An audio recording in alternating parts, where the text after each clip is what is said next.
1 Kings 7. Solomon builds his palace.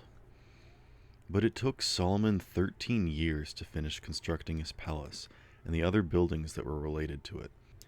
He built the palace of the forest of Lebanon. It was 150 feet long, it was 75 feet wide, and it was 45 feet high. It had 4 rows of cedar columns. They held up beautiful cedar beams. Above the beams was a roof that was made out of cedar boards. It rested on the columns. There were 3 rows of beams with 15 in each row. The total number of beams was 45. The windows of the palace were placed high up in the walls. They were in groups of 3, and they faced each other. All the doorways had frames that were shaped like rectangles. They were in front. They were in groups of 3, and they faced each other. Solomon made a covered area. It was 75 feet long, and it was 45 feet high. Its roof was held up by columns. In front of it was a porch. In front of that were pillars and a roof that went out beyond them. Solomon built the throne hall. It was called the Hall of Justice. That's where he would serve as judge. He covered the hall with cedar boards from floor to ceiling. The palace where he would live was set farther back. Its plan was something like the plan for the hall. Solomon had gotten married to Pharaoh's daughter. He had made a palace for her. It was like the hall. All of those buildings were made out of blocks of very fine stone. They were cut to the right size. They were shaped with a saw on the back and front sides. Those stones were used for the outside for each building and for the large courtyard.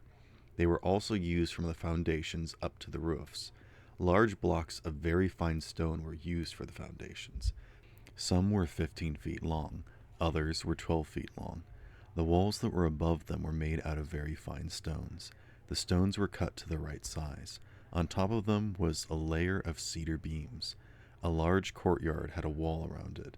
The first 3 layers of the wall were made out of blocks and stone. The top layer was made out of beautiful cedar wood. The same thing was done with the inside courtyard of the Lord's temple and its porch. More facts about the temple. King Solomon sent some messengers to Tyre. He wanted them to bring Huram back with them. Huram's mother was a widow. She was from the tribe of Naphtali. Huram's father was from Tyre. He was skilled in working with bronze. Huram also was very skilled. He had done all kinds of work with bronze. He came to King Solomon and did all of the work he was asked to do. Huram made 2 bronze pillars. Each of them was 27 feet high, and each was 15 feet around. Each pillar had a decorated top that was made out of bronze. Each top was 7.5 feet high. Chains that were linked together hung down from the tops of the pillars.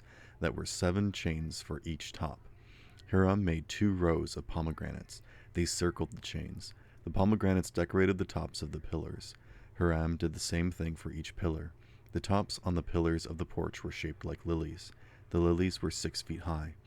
On the tops of both pillars were 200 pomegranates. They were in rows all around the tops. They were above the part that was shaped like a bowl, and they were next to the chains. Huram set the pillars at the temple porch. The pillar on the south he named Jachin. The one on the north he named Boaz. The tops of the pillars were shaped like lilies, so the work on the pillars was finished. Huram made a huge metal bowl for washing. Its shape was round. It measured 15 feet from rim to rim. It was 7.5 feet high, and it was 45 feet around. Below the rim there was a circle of gourds around the bowl. In every 18 inches around the bowl there were 10 gourds. The gourds were arranged in 2 rows. They were made as part of the bowl itself. The huge bowl stood on 12 bowls. 3 of them faced north, 3 of them faced west, 3 of them faced south, and 3 faced east. The bowl rested on top of them. Their rear ends were towards the center. The bowl was 3 inches thick. Its rim was like the rim of a cup. The rim was shaped like the bloom of a lily. The bowl held 11,500 gallons of water. Huram also made 10 stands out of bronze. They could be moved around. Each stand was 6 feet long, it was 6 feet wide, and it was 4.5 feet high. Here is how the stands were made. They had sides that were joined to posts. On the sides between the posts were lions, bulls, and cherubim. They were also on all of the posts. Above and below the lions and bulls were reefs that were made out of hammered metal. Each stand had 4 bronze wheels with bronze axles. Each one had a bowl that rested on 4 supports. They had reefs on each side. There was a round opening on the inside of each stand. The opening had a frame that was 18 inches deep. The sides were 27 inches high from the top of the opening of the bottom of the base. There was carving around the opening.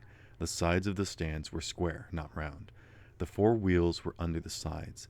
The axles of the wheels were connected to the stand. Each wheel was 27 inches across.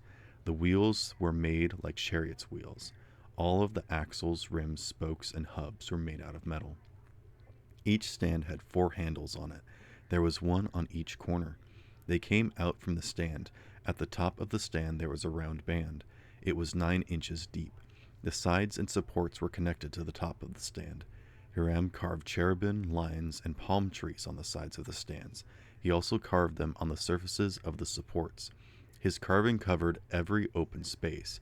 He had also carved reefs all around. That's how he made the 10 stands. All of them were made in the same molds, and they had the same size and shape. Then Hiram made 10 bronze bowls. Each one held 230 gallons. The bowls measured 6 feet across. There was one bowl for each of the 10 stands. He placed 5 of the stands on the south side of the temple. He placed the other 5 on the north side. He put the huge bowl in the south side. It was at the southeast corner of the temple. He also made the bowls, shovels, and sprinkling bowls. So Hiram finished all of the work he had started for King Solomon. Here's what he made for the Lord's temple. He made the 2 pillars. He made the 2 tops of the pillars. The tops were shaped like bowls. He made the 2 sets of chains that were linked together. They decorated the 2 bowl-shaped tops of the pillars. He made the 400 pomegranates for the 2 sets of chains. There were 2 rows of pomegranates for each chain. They decorated the bowl-shaped tops of the pillars. He made the 10 stands with their 10 bowls. He made the huge bowl. He made the 12 bowls that were under it. He made the pots, shovels, and sprinkling bowls. Hiram made all of those objects for King Solomon for the Lord's temple. He made them out of bronze. Then he shined them up. The king had made them in clay molds. It was done on the flatlands of the Jordan River between Succoth and Zareth. Solomon didn't weigh any of those things. There were too many of them to weigh. No one even tried to weigh the bronze they were made out of. Solomon also made all of the articles that were in the Lord's temple. He made the golden altar. He made the golden table for the holy bread. He made the pure gold lampstands. There were 5 on the right and 5 on the left. They were in front of the most holy room. He made the gold flowers. He made the gold lamps and tongs. He made the bowls, wick cutters, sprinkling bowls, dishes, and shallow cups for burning incense. All of them were made out of pure gold. He made the gold bases for the doors of the inside room. That's the most holy room. He also made gold bases for the doors of the main hall of the temple. King Solomon finished all of the work for the Lord's temple. Then he brought in the things his father David had set apart for the Lord. They included the silver and gold and all the articles of the Lord's temple. Solomon placed them with the other treasures that were there.